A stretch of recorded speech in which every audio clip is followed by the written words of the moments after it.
प्रगतशील शेतकऱ्यांचं मी तर बायर क्रॉप सायन्स तर्फे स्वागत करतो. प्रगतशील शब्द जाणून बुजून वापरला, कारण की जनरल शेती करणारे भरपूर शेतकरी आपल्याला सापडतील, पण फळबागेत काम करणारा शेतकरी हा साधारण शेतकरी नसतो. त्याचं इन्व्हेस्टमेंट मोठं असतं आणि नवीन नवीन गोष्टीच्या अडचणीला सामोरे जाऊन कसं उत्पादन काढायचं याच्यावरती शेतकरी काम करतो. म्हणून पुनश्च एकदा मी बायर क्रॉप सायन्स तर्फे सर्व प्रगतशील शेतकऱ्यांचे इथे स्वागत करतो. आधी परिचय करून देतो. माझं नाव राजेंद्र पाटील. मूळचा मी जळगाव खानदेश या भागातील आहे, त्यामुळे थोडंसं भाषेमध्ये थोडा फरक जाणवेल. पण जर काही गोष्टी आजच्या या अर्धा तास एक तास जी चर्चासत्र होईल त्यात नाही समजले तर नक्की मला विचारा की साहेब या गोष्टी समजल्या नाही. आजचा उद्देश 100% आता बालाजी साहेब म्हणा की मी म्हणा बायर क्रॉप सायन्स कंपनीचे कर्मचारी आहोत, तर उद्देश प्रॉडक्ट प्रमोशन हा पण राहील. पण तुम्हाला माझ्या स्लाइडमध्ये काही गोष्टी अशा दिसतील की त्या गोष्टी बायर क्रॉप सायन्स कंपनी विकत नाही, किंबहुना असं म्हणेल की त्याचं प्रमोशन करत नाही. पण मी एक समजतो, जगात असं कुठलंही उत्पादन नाही, ते बियाणं असू द्या, रोप असू द्या, खतं असू द्या, कुठल्याही प्रकारचं ड्रिप इरिगेशन असू द्या किंवा कुठलं न्यूट्रिशन मॅनेजमेंट असू द्या, अशा एका कुठल्याही गोष्टीने उत्पादन वाढत नाही. सर्व गोष्टींचा एक सोबत चांगल्या पद्धतीने वापर झाला तर ते उत्पादन वाढत असताना त्यात पण जो वरचा परमात्मा आहे त्याची पण साथ असणं गरजेचं असतं. बायर क्रॉप सायन्स कंपनीमध्ये मी पाठीमागच्या 13 वर्षापासून कार्यरत आहे आणि इथं जवळजवळ 3 महिने झाले मला या परिसरात. इथून पाठीमागचा जो काळ होता तो सगळा आपल्या बुलढाणा किंवा नांदेड या भागामध्ये, पुणे, सोलापूर, सातारा या परिसरात फळबागेमध्ये जास्त काम केलं.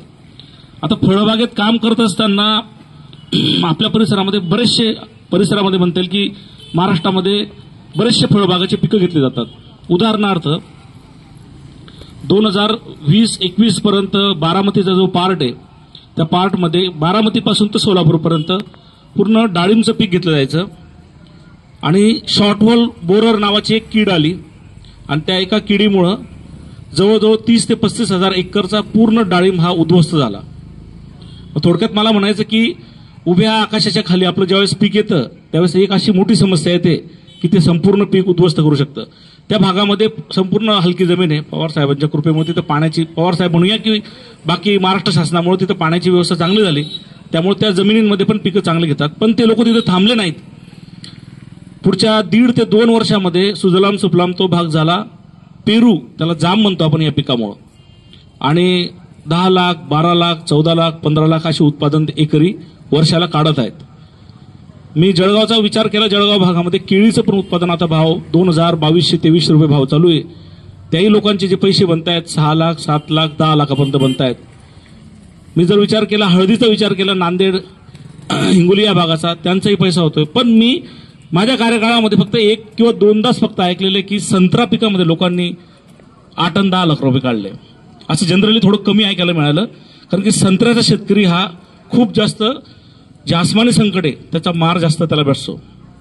आता आल्याला मी त्यांना विचारलं आणि आपल्या परिसरात पण मी लोकांना चर्चेत कायम घेत असतो की बुवा आता सध्याची अडचण काय आहे. तर जी गोष्ट डिसेंबर महिन्यात घडली, डिसेंबर महिन्यामध्ये आपल्या परिसरामध्ये काही ठिकाणी मोठा काही ठिकाणी लहान पाऊस पडला. त्या पावसामुळे अनइव्हन फूट झाली, एकसारखी फूट निघाली नाही. त्यामुळे जवळपास 70-80% लोकांच्या बागा ज्या आहेत, काहींच्या फुटी पुढे गेलेल्या आहेत, सेटिंग झालेली, काहींच्या फुटी निघतायत, काही फुलोऱ्याच्या अवस्थेमध्ये. सर्व दूर कोणत्याही शेतकऱ्याला भेटल्यानंतर त्याची ही समस्या आहे. मी जे बोलतो ते बरोबर आहे, हीच अवस्था आहे. तर आता ह्या सर्व गोष्टींवरती एका दमात उपाययोजना करणं खूप अवघड आहे. तुम्ही म्हणाल की आता बायर कंपनीचे साहेब आलेले ते आपल्याला एक उपाय सांगतील आणि त्याच्याने आपलं निरसन होईल, तर असं कधीच नाही होणार. थोडक्यात सांगायचं म्हटलं की फळबागेमध्ये काही उदाहरण तुम्हाला मी आपल्या घरचेच देणार आहे. मी पिकाला कधी माणसापेक्षा कमी समजत नाही, कारण की पीक पण हे जिवंत असतं. आपण काय केलेलं आहे, निसर्गाने काय त्यासोबत घडवलेलं आहे ते पीक स्वतः बोलतं. जे आपण एखाद्या बागेत गेलो किंवा पिकात गेलो याच्यासोबत काय घडलेलं आहे ते पीक स्वतः सांगतं. अडचण काय होते फळबागेमध्ये, साधारण 4 ते 5 वर्षाची जी बाग आहे त्या बागेमध्ये धरून चालू आहे आपण खूप चांगला शेतकरी, 80-90 फळं एका झाडाला लागतील. 8 वर्षापासून पुढच्या झाडांमध्ये एक वेळेस मेंटेन झालं, त्याची कॅपॅसिटी पोटेन्शियल मेंटेन झालं, 300, 400, 500 फळं लागतील. आपण धरून चालूया की चांगली मेंटेन बाग आहे आणि या बागेचं उत्पादन शेतकऱ्याला भेटतंय. पण जेव्हा एखादी प्रेग्नंट लेडी एखाद्या बाळाला जन्म देते, जन्म दिल्यानंतर पुढचे जवळजवळ 1.25 ते 1.5 महिना ती लेडी पूर्ण अशक्त असते आणि त्यावेळेस आपल्या प्रत्येकाच्या घरामध्ये आपण पाहतो की तिला खुराक चालतो, तिला खायला देतात, बऱ्याचशा गोष्टी करतात. सेम हे पिकासाठी पण आहे.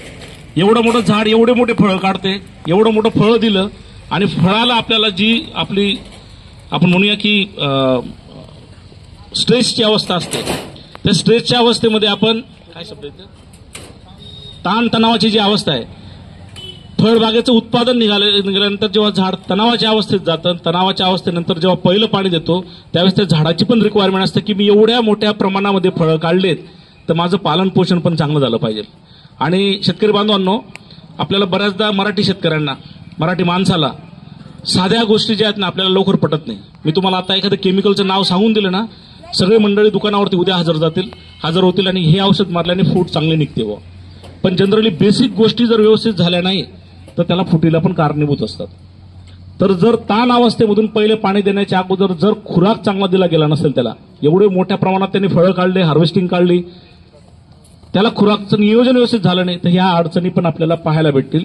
या प्रत्येक वर्षी पाहायला भेटणार नाही, पण कदाचित पाठीमागच्या वर्षी पण 2023 मध्ये पण डिसेंबर महिन्यात पाऊस पडला होता, यावर्षी पडला, कदाचित पुढच्या वर्षी पडेल, तर ही अडचण येणार, निसर्ग हे करणार.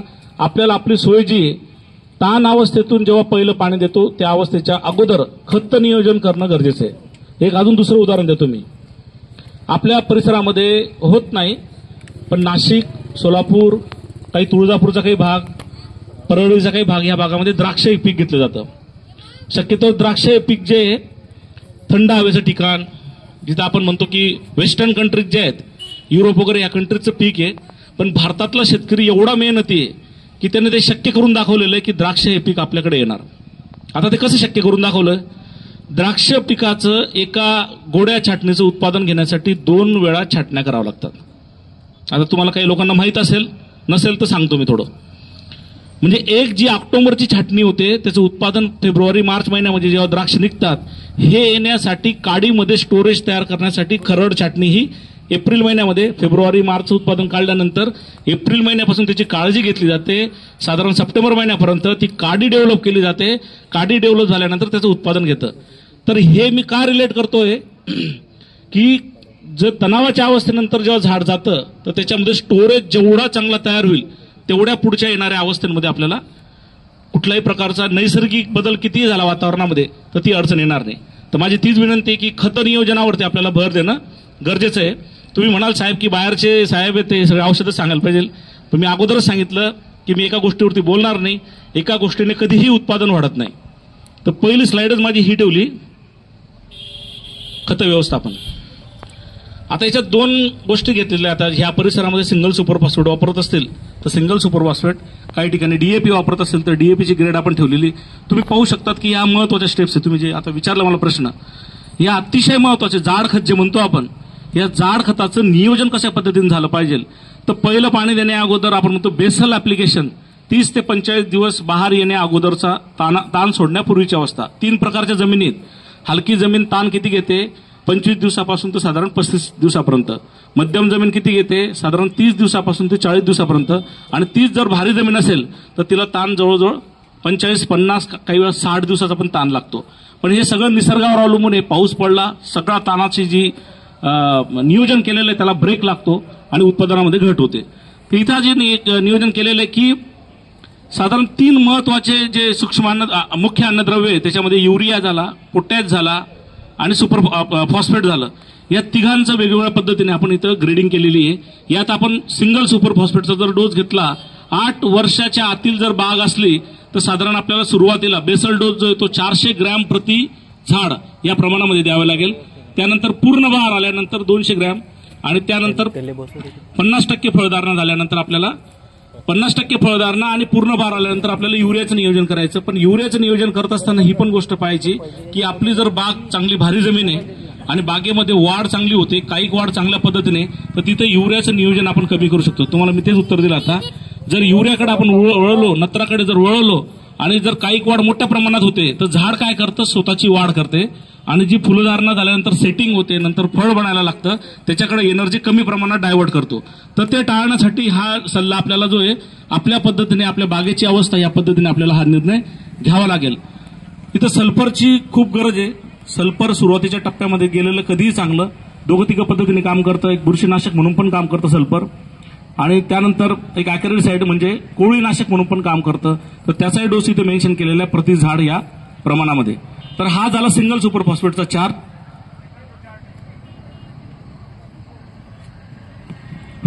सेकंड जो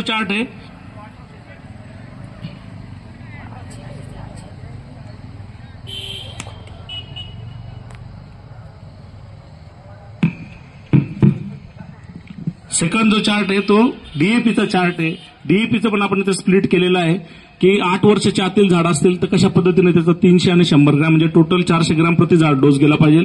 8 वर्षाच्या वरती असेल तर 600 ग्रॅम प्रति एकर या प्रमाणामध्ये डोस गेला पाहिजे. भरपूरशा शास्त्रज्ञ लोकांनी संत्र्यावरती चांगल्या पद्धतीने काम केलेलं आहे, पण जनरल जो शेतकऱ्याच्या अनुभवातून जो डोस निघालेला आहे तो डोस इथे मेन्शन केलेला आहे. बाहेर कंपनीचे कुठलाही प्रतिनिधी खतावरती काम करत नाही.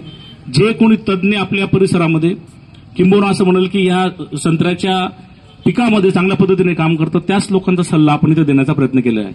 तर हे जर व्यवस्थित आपलं जर नियोजन झालं तर आपलं अर्धयुद्ध आपण जिंकतो.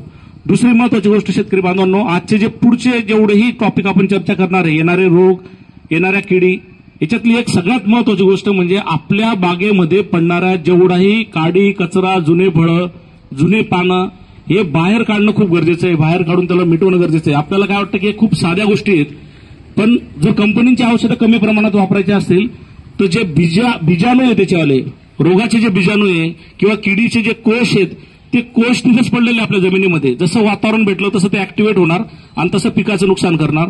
त्यामुळे पहिला आजचा जो चर्चा करण्या अगोदर ती गोष्ट करणं गरजेचं आहे की आपली बागचं नियोजन करणं चांगल्या पद्धतीने गरजेचं आहे.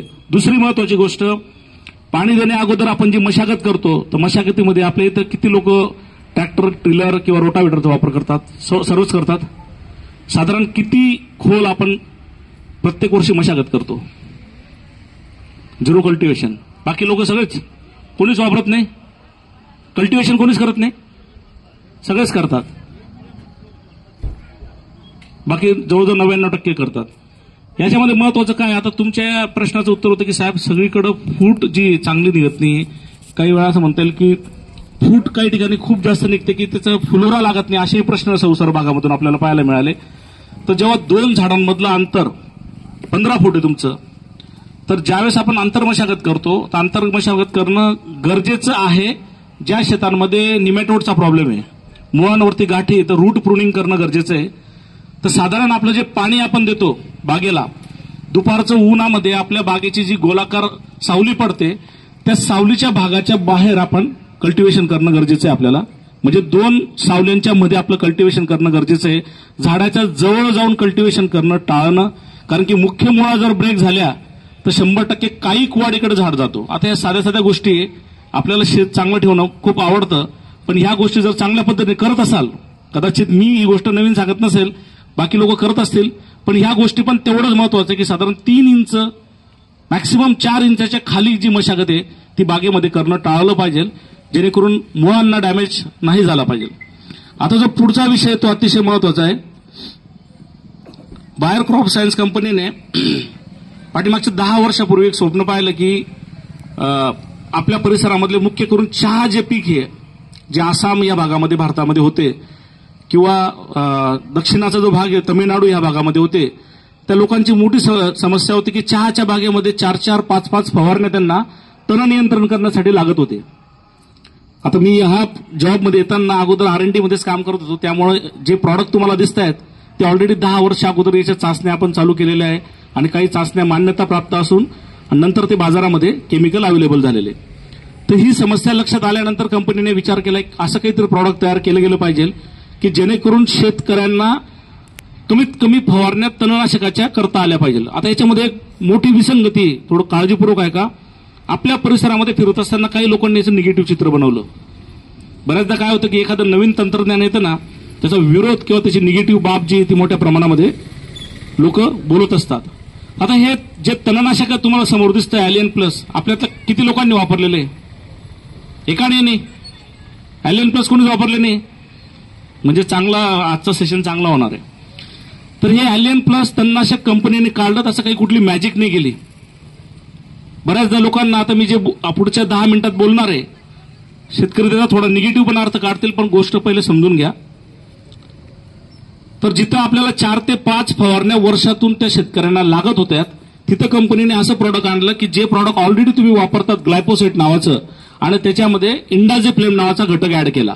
असं 2 घटकचं कॉम्बिनेशनचं आयलिन प्लस कंपनीने बाजारात आणलं आजपासून 5 वर्षापूर्वी. तो अनुभव पाहता द्राक्ष बागायतदार जागे झाले. द्राक्ष बागायतदार संघ MRDBS पुणे हे लोक जागी झालीत आणि ह्या लोकांनी डिमांड केली की असंही तणनाशक आम्हाला पाहिजे. पण आता द्राक्ष पीक खूप सेन्सिटिव्ह आहे, कारण की जर भारतामध्ये कुठल्या पिकामध्ये जास्त इन्व्हेस्टमेंट होत असेल तर ते सफरचंद आणि द्राक्ष खूप नाजूक, आणि स्ट्रॉबेरी तिसरं पीक. तर ह्या पिकामध्ये तणनाशक आणताना 10 वेळा विचार करावा लागतो. तर मग याच्या चाचण्या चालू केल्या, काही डोसचे व्हेरिफिकेशन केले, आणि साधारण 2022 मध्ये आपल्याला दिल्ली गव्हर्नमेंट म्हणजे CIBRC जी संस्था आहे त्या संस्थेकडून आपल्याला या तणनाशकाची मान्यता मिळाली. आता मी द्राक्षाचं उदाहरण का दिलं, द्राक्षासारख्या नाजूक पिकामध्ये जर हे तणनाशक चालत असेल तर आपल्या सिट्रसमध्ये या तणनाशकाला काही अडचण नाही. हे 2 जेव्हा विजय कंपनीला मिळाले की पहिलं चहा पीक आणि दुसरं द्राक्ष पीक, या पिकामध्ये तणनाशक चालायला लागलं, मग कंपनीने मोसंबी, संत्रा, पेरू ह्या पिकांमध्ये ऍप्लिकेशन केलं, आणि कदाचित पुढच्या 6 ते 7 महिन्यामध्ये संत्रा या पिकावरती पण गव्हर्नमेंटची मान्यता प्राप्त आपल्याला भेटून जाणार. तर याचा अर्थ असा नाही की हे मान्यता प्राप्त आल्यानंतर वापरायचं. ऑलरेडी पाठीमागच्या 3 वर्षापासून याच्या ट्रायल आपल्या परिसरात घेतोय. बऱ्याचशा लोकांनी वापरलेले, अमरावतीच्या परिसरामध्ये मोठ्या भागामध्ये शेतकऱ्यांनी वापरले. आता तणनाशक नेमकं काय काम करतं? या तणनाशकामध्ये 2 घटक आहे, एक ग्लायफोसेट आणि दुसरा इंडाझेफ्लेम. ग्लायफोसेट म्हणजे तुम्ही बायर कंपनीचं जे राऊंड अप वापरतात 41%, त्याचं प्रमाण इथं वाढलेलं 3% 44% ग्लायफोसेट आहे. ग्लायफोसेट बाजारामध्ये वेगवेगळ्या नावाने ग्लायफोसेट अवेलेबल आहे. जेव्हा आपण फवारणी करतो, हिरव्या पानावरती जी काही हिरवी गोष्ट त्याच्या संपर्कात येते, ते झाड असू द्या, रोप असू द्या, तण असू द्या, जी काही हिरवी गोष्ट त्याच्या संपर्कात येणार, त्याच्या पानामधून तो पूर्ण आतमध्ये जाणार, मुळांपर्यंत जाणार आणि ती गोष्ट संपवणार 8 ते 10 दिवसामध्ये. त्यानंतर ग्लायफोसेटची काम करण्याची ताकद 25 ते 30, 35 दिवसापर्यंत काम करण्याची ताकद आहे. डिपेंड करतं आपल्या शेतामध्ये तण किती मोठ्या प्रमाणात आहे. काहींच्या शेतामध्ये तण खूप चांगलं मॅनेजमेंट असतं, तण कमी असतं, तिथे कदाचित 40 दिवस काम करतं.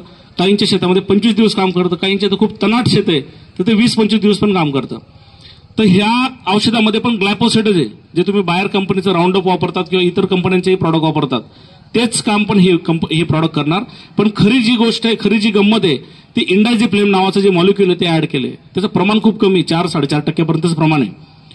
पण या औषधाचा रोल इतका चांगला आहे की हे जमिनीवरती पडल्यानंतर जमिनीवरती लेअर तयार करतं, आणि लेअर तयार केल्यानंतर जे काही तण आपल्या शेतामध्ये असेल ते तण उगवल्यानंतर त्या तणाच्या बी मधून वरचा भाग पानाचा येतो, खालचा भाग मुळीचा जातो. पानाचा भाग ज्यावेळेस जमिनीच्या बाहेर येण्याचा प्रयत्न करतो, याच्या संपर्कात आल्यानंतर ते नाश पावते, मरण पावते. मग आता हे किती दिवस काम करणार? तर साधारण ज्या शेतांमध्ये तणांचं प्रमाण कमी आहे तर त्या शेतांमध्ये कदाचित 4 महिने, 4.5 महिने, 5 महिन्यापर्यंत पण काम करेल. ज्यांच्या बागा मोठ्या आहे, ज्या बागांमध्ये सूर्यप्रकाशच कमी जातो, अशा बागांमध्ये पण 5-5 महिन्यापर्यंत आपल्याला रिझल्ट पाहायला मिळाले. ज्या शेतांमध्ये तणाचं प्रमाण मध्यम आहे तिथं आपल्याला 3.5-4 महिन्यापर्यंत पाहायला मिळालेले. आणि ज्या बागांमध्ये सूर्यप्रकाश जास्त जातो, तणाचं प्रमाण जास्त आहे, 80 ते 90 दिवसापर्यंत काम पाहायला मिळाले. तर सर्वसाधारण हे औषध जे 80 दिवसापासून ते 150 दिवसापर्यंत काम करतं. आपण साधारण 4 महिने या औषधाविषयी सांगतो. मग शेतकऱ्यांचे प्रश्न आले की साहेब तण खूप महत्वाचं आहे, तण नसलं तर मग पीक महत्वाचं नाही आणि ती शेती उजाड होते. एकदम बरोबर प्रश्न आहे. तण जमिनीला आवश्यक आहे. ज्या काही बारीक जे जीव जंतू मुळांच्या भोवती असते ते जमिनीमध्ये जी मातीची जी ऱ्हास होणार आहे, विघटन होणार आहे, त्या गोष्टी टाळण्याचा प्रयत्न करतात. ज्या चांगल्या गोष्टी, जो ऑर्गॅनिक कर्ब आहे तो कर्ब देण्याचा प्रयत्न करतात. त्यामुळे तण तेवढंच महत्वाचं आहे. पण त्या तणाचं कॉम्पिटिशन आपल्या पिकाला पण नाही झालं पाहिजे. जर आपल्या झाडाची सावली पडते 7-7.5-8 फुटामध्ये, तिथून आपल्या मुळा जर अन्नद्रव्य ओढतायत आणि त्या भागामध्ये जर तण आहे तर 100% त्याच्या उत्पन्नावरती परिणाम होणार. मग त्या तणाला नियंत्रण करणं पण तेवढंच गरजेचं आहे. तर हे डोक्यातून काढून टाका. ॲलियन प्लस 100% तण संपवत नाही. ॲलियन प्लस कंपनीने आणलेलं आहे. जे शेतकरी 4-5 फवारण्या करत होते त्यांना 1 किंवा 2 फवारण्या वर्षातून कराव्या लागतील. म्हणजे जिथं तुमचं ग्लायफोसेट किंवा बाजारातलं जे काही मॉलिक्युल असेल, ग्लुपोर्निसेड, अमोनिया कंटेन असलेलं जे काही प्रॉडक्ट असेल ते प्रॉडक्ट जिथे 25, 30, 40, 50 दिवस काम करेल तिथे ॲलियन प्लस 100-120 दिवसापर्यंत काम करेल. म्हणजे कालावधी वाढवलेला आहे. मग द्राक्ष बागायतदारांनी वापरायला सुरुवात केली. द्राक्ष बागायतदारांना आम्ही अगोदर सांगितलं की तुम्ही जिथे हे लागलेलं आहे ड्रॉगरीज लागलेलं आहे त्यांचं वालं त्याच्यावरती मारू नका, आतमध्ये मारा. बऱ्याचशा गोष्टी होत्या, भीती होती लोकांच्या मध्ये. गव्हर्नमेंटची जी संस्था आहे, जी पुण्याला संस्था आहे द्राक्ष संशोधन केंद्र, त्यांनी खूप पुढाकार घेतला. त्यांनी लोकांमध्ये प्रबोधन केलं. MRDBS द्राक्ष बागायतदार संघ या लोकांनी पुढाकार घेतला आणि मग लक्षात आलं की हे तणनाशक द्राक्ष पिकासाठी चांगलं आहे, कुठलीही अडचण नाही. मग आता हे करत असताना काय काय गोष्टी करणं गरजेचं आहे. तर आपल्या इथं जे संत्र्याचं पीक आहे, या संत्र्याच्या पिकामध्ये जेव्हा आपण पाणी देतो, जनरली आपला ताण संपल्यानंतर आपण पहिले हलकं पाणी देतो, त्यानंतर चिंबवणीसारखं पाणी देतो. आपण चिंबवणी पाणी दिल्यानंतर जमिनीमध्ये चांगल्या पद्धतीची ओल तयार होते. त्यावेळेस तण आपलं 2 ते 4 पानाचं तण असताना आपल्याला औषध फवारायचंय. मागच्या मीटिंगमध्ये संसरमध्ये बऱ्याचशा लोकांनी विचारलं की साहेब आता जमीन काळ्या आहे, आता मारलं तर चालेल का? 100% चालेल. तण नसताना काळ्या जमिनीवरती पण हे तणनाशक वापरू शकतो आपण. त्याच्यात काय होईल, 2 घटकातला जो एक घटक आहे ग्लायफोसेट, तो कुठल्या कामी येणार नाही, पण जो इंडायझेफ्लेम आहे त्याची लेअर जमिनीवरती चांगली होणार आणि जे तणाचं बी आहे ते उगवून वरती येणार नाही. साधारण 4-4.5 महिन्यापर्यंत आपल्याला तण नियंत्रण मिळेल. काही लोकांनी विचारलं की साहेब गांडूळला, काही लोकांनी विचारलं आतमधले जे बारीक जीवाणू आहेत त्यांना काही अडचण का? तर ह्या तणनाशकाचं काम जे तणाच्या बियावरती होते, कुठल्याही जीवावरती होत नाही. त्यामुळे तणनाशक तणाचं नियंत्रण करेल, कुठल्याही प्रकारच्या झाडाचं ते नुकसान करणार नाही.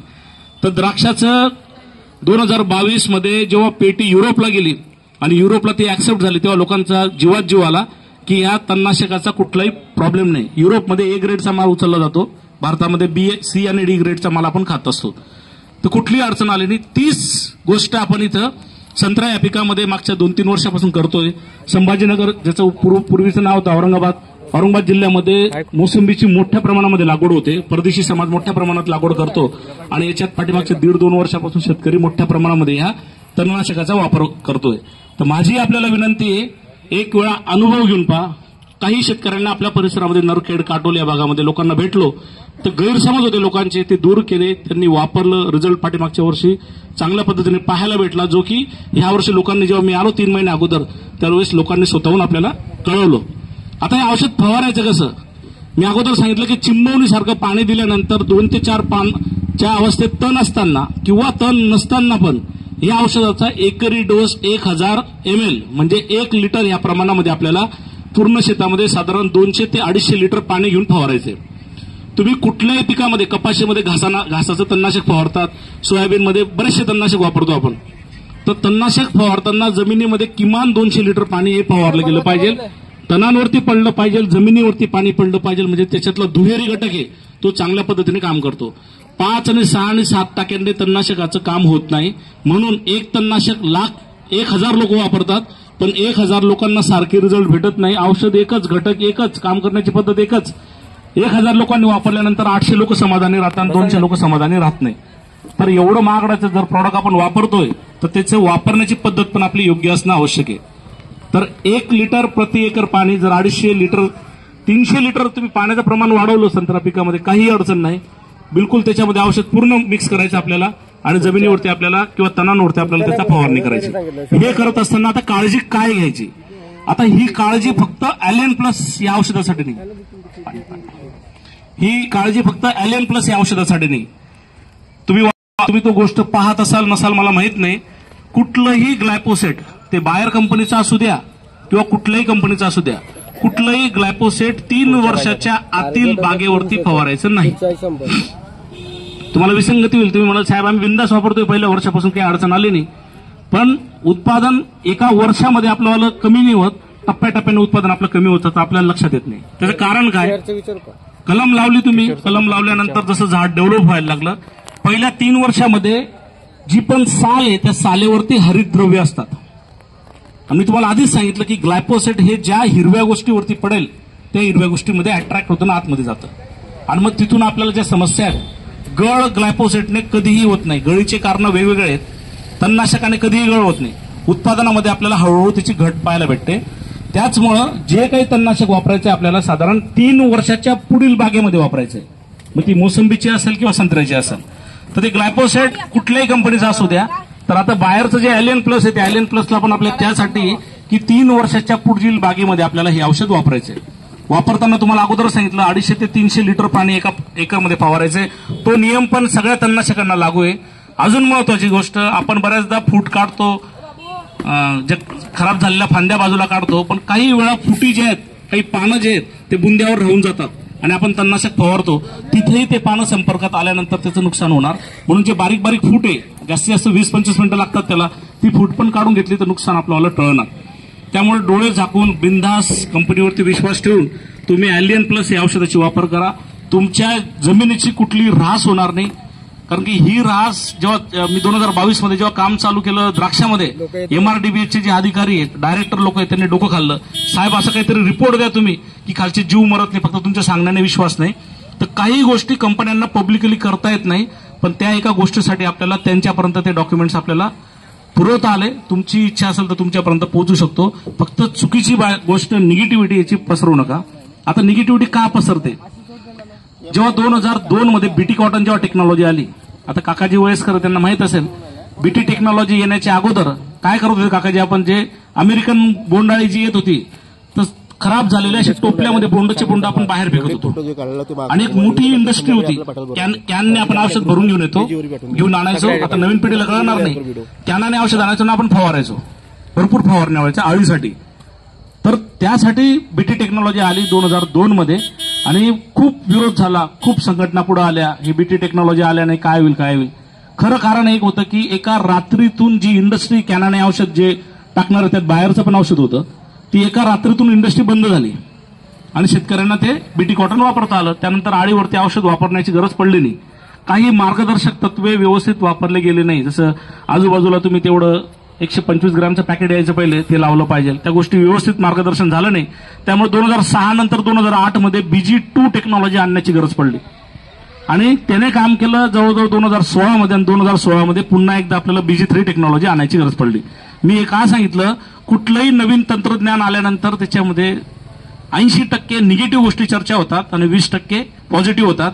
जो निगेटिव्ह बोलणारा शेतकरी आहे तोच जे निगेटिव्ह गोष्ट बोलतो तोच शेतकरी पहिले शेतामध्ये वापरतो, हे पण तेवढं लक्षात घ्या. त्यामुळे अनुभव घ्या. ज्याच्याकडे 5 एकर 10 एकर 20 एकर बाग आहे त्यांनी ऍटलिस्ट 2 एकरवरती औषधाची फवारणी करा. कुठलीही अडचण नाही, गळ नाही किंवा कुठलाही जमिनीमधलं तुमचं तण जाणार नाही, ते तण येणारच आहे 4-5 महिन्यानंतर. तर हे ॲलियन प्लस विषयी मला सांगायचं होतं. हे बाकीचे जे ट्रायल्स आपण घेत असतो, त्या ट्रायलचे रिझल्ट खर्च कसा होतो, कारण की तणनाशक आपण ज्यावेळेस घ्यायला जातो तर तणनाशकाचा नुसता खर्च नाही होत. जर मला 3 फवारण्या करायच्या किंवा 4 फवारण्या करायच्या, 600-700 रुपये जर मी तणनाशकाची किंमत पाहिली, 7-21 रुपये फक्त औषधाचे होतात. 3 वेळा मला फवारायचंय, एक पाणी आणून देणार आहे आणि एक फवारणार आहे. 2 लोक झाले, आपण 300-300 पकडू. आता 300ला माणसंही भेटत नाही, 600 ते झाले, म्हणजे 2700 रुपये आपला खर्च झाला एका वर्षाचा, जर 3 वेळा फवारण्या करता सुद्धा. इथं आपल्याला खर्च काय होणार आहे, एकदाच खर्च होणार आहे आणि एकदाच मजूर लागणार आहे, पहिलेच मजूर भेटत नाही.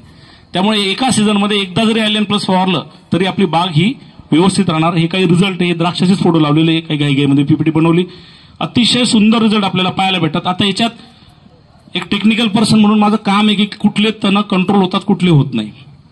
आपल्या परिसरामध्ये काही तण आहेत जे तण कदाचित वेस्टर्न महाराष्ट्र किंवा चहाच्या बागांमध्ये नसतील, काही तण तिथं नसतील, ते आपल्याकडे असतील. त्याच्यात 3 प्रकारचे तण आहे, काळजीपूर्वक आहे का. त्यातला जो घटक आहे इंडायझिफ्लेम, तो जर तणाच्या बियावरती काम करते आणि ग्लायपोसेट उभ्या तणावरती काम करते, तर आपल्या तणांपैकी असे जवळजवळ 2 प्रकारचे तण आहे की त्याला बी लागत नाही. पहिलं म्हणजे लवाळा आणि दुसरं म्हणजे हरळी. याला बी लागत नाही. लवाळ्याला खाली गाठी असतात, हरळी काडी काडीने वाढते. तर मग याचं नियोजन कसं असतं, हे 2 तण सोडल्यानंतर मी जे तुम्हाला बोललो 90 दिवसापासून 150 दिवसापर्यंत तण कंट्रोल होतात. तर ह्या तणांचं नियोजन कसं होतं, फवारल्यानंतर जर लवाळा तुमच्या शेतामध्ये असेल, लवाळा कधीही पूर्ण शेतामध्ये नसतो, पॅचेसमध्ये असतो. या भागामध्ये मी एवढा लवाळा बघितला नाही, वेस्टर्न महाराष्ट्रामध्ये जास्त आहे. तर लवाळाचं जे फवारल्यानंतर 6व्या दिवशी जे मधलं पान आहे ज्याच्याने वाढ होते, ते पान पहिले सडून जातं आणि आजूबाजूचे पानं नंतर कोरडे व्हायला लागतात. साधारण पुढे तो पहिले 6 दिवसानंतरचे 4 दिवस 10 दिवसामध्ये पूर्ण लवाळा कोरडा होतो आणि नवीन त्याची पालवी फुटायला किमान 40 दिवस लागतात. म्हणून लवाळ्यावरती साधारण 40 ते 50 दिवस हे औषध काम करतं. हरळी जे आपण हरळी म्हणतो ना इथे या भागामध्ये, हरळी काडी काडीने वाढतात, त्याला पण बी नसते. हरळी फवारल्यानंतर साधारण 7 ते 8 दिवशी पूर्ण सुकून जाणार. आणि त्याची नवीन पालवी फुटायला किमान 35 ते 40 दिवस. हे दोन तण साधारण तुम्ही 40 दिवसापर्यंत पकडून चला. बाकी उरलेले सगळे तण आपल्या परिसरामध्ये येणारे 90 दिवसापासून ते 150 दिवसापर्यंत हे कंट्रोल करणार. अशा पद्धतीचं ॲलियन प्लसचं औषध आहे. एकरी 1000 ml 1 लिटरच डोस आहे त्याचा.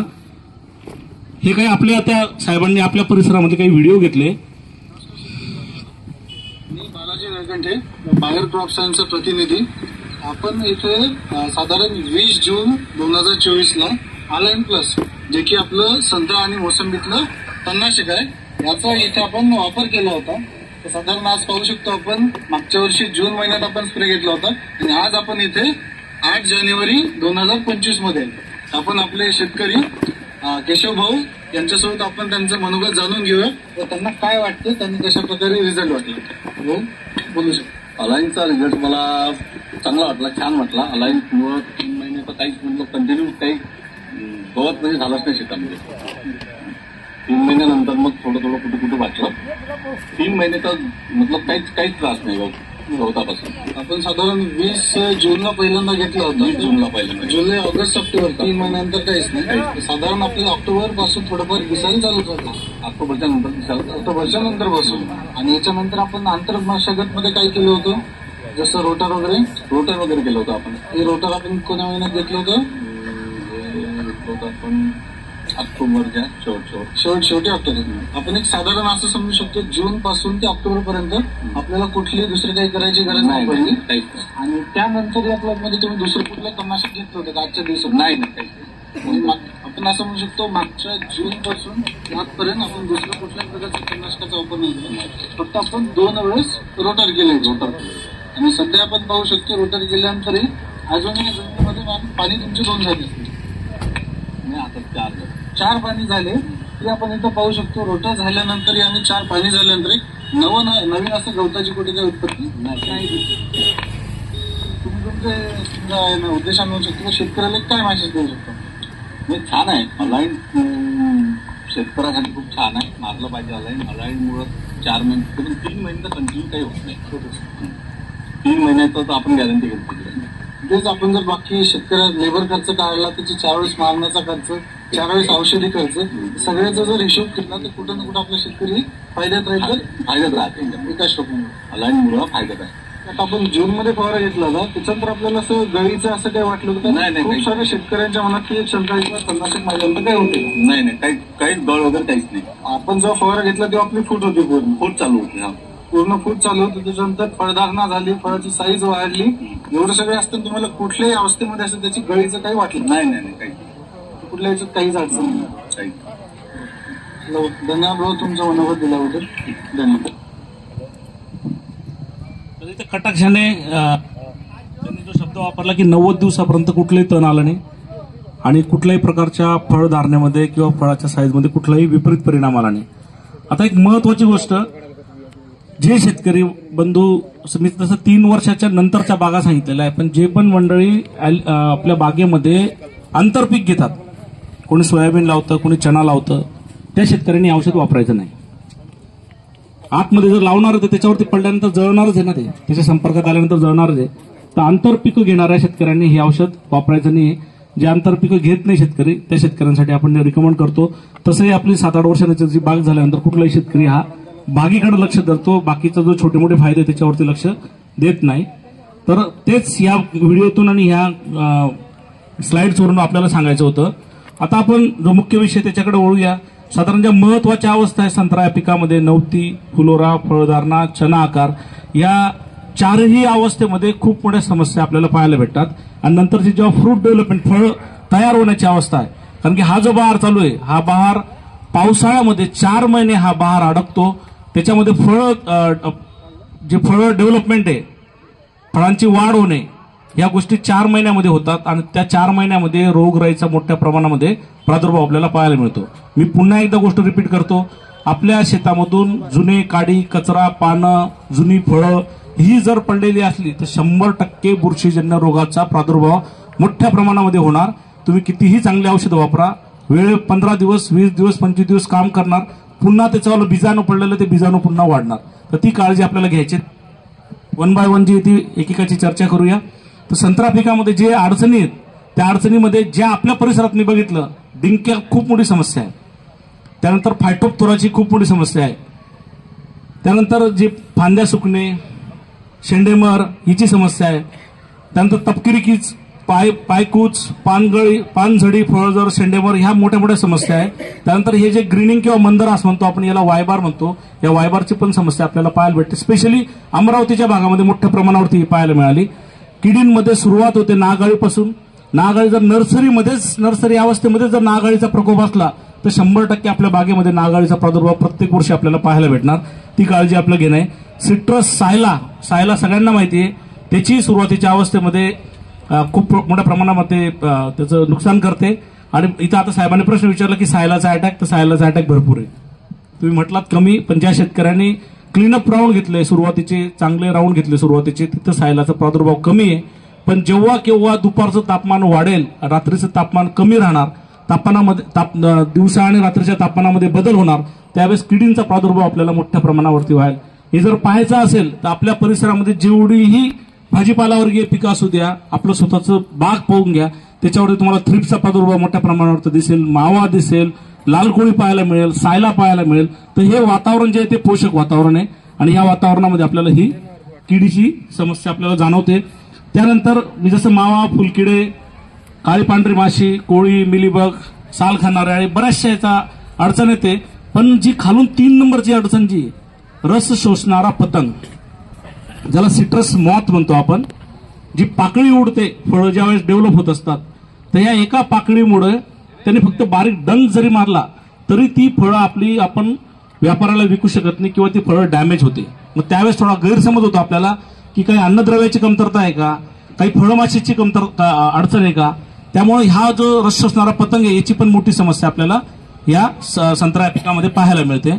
त्यानंतर ज्या अडचणी आहेत त्यातली गळ ही मुख्य अडचण आहे. पाठीमागच्या वर्षी जे मी आता 2-3 महिन्यापासून शेतकऱ्यांना भेटतो, तो मोठ्या प्रमाणावरती फुलांचा बहार लागला होता, पण तेवढ्याच मोठ्या प्रमाणावरती गळ पण झाली.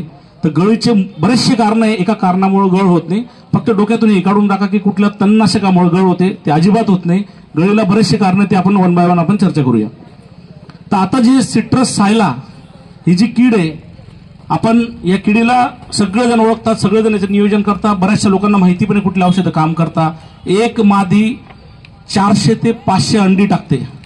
म्हणजे एक जरी कीड सुटली तर पुढे त्याचं पॉप्युलेशन 400 ते 500 पटीमध्ये आपलं वाढणार आहे. त्यामुळे याला नियोजन करताना योग्य केमिकल वापरणं गरजेचं आहे. आता मग औषध कुठलं वापरायचं आहे? नवती अवस्थेमध्ये जे कवळे पानं आहे त्या कवळ्या पानांमध्ये औषध पूर्ण झाडामध्ये पसरणं गरजेचं आहे.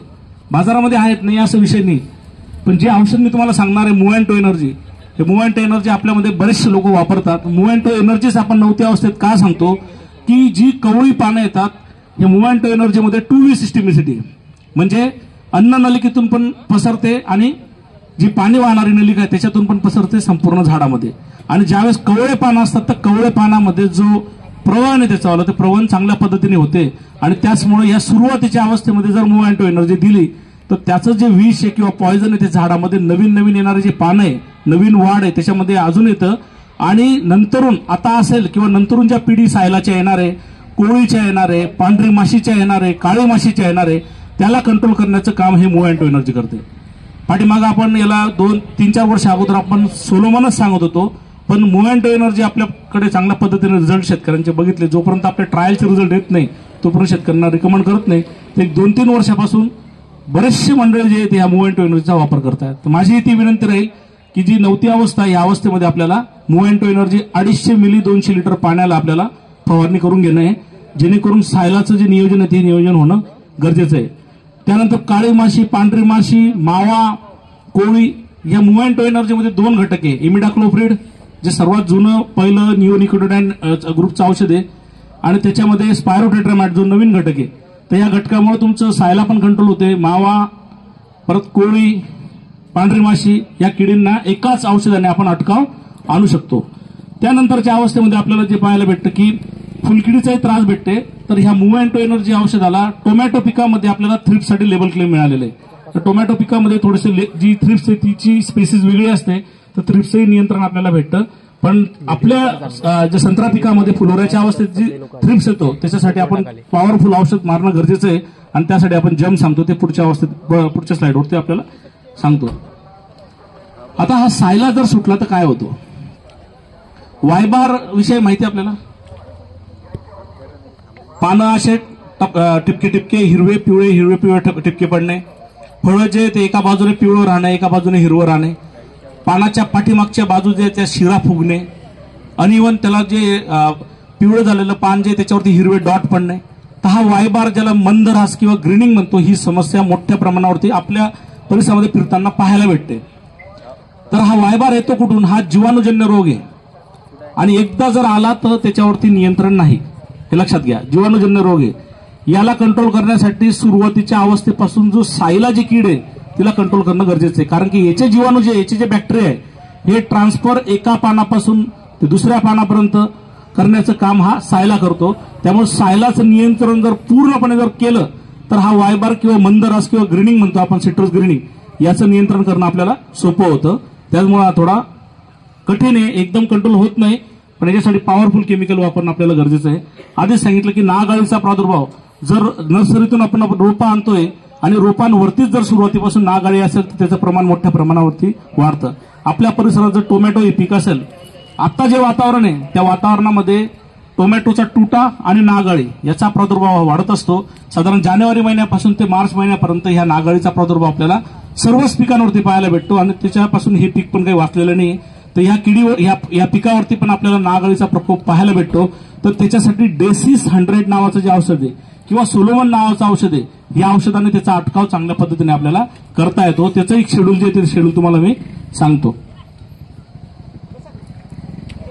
तर ही जी पहिली जी फवारणी, ही फवारणी 9वी अवस्थेमध्ये आपण शिफारस करतोय. जे काही मी तुम्हाला सांगितलं घटक सांगितले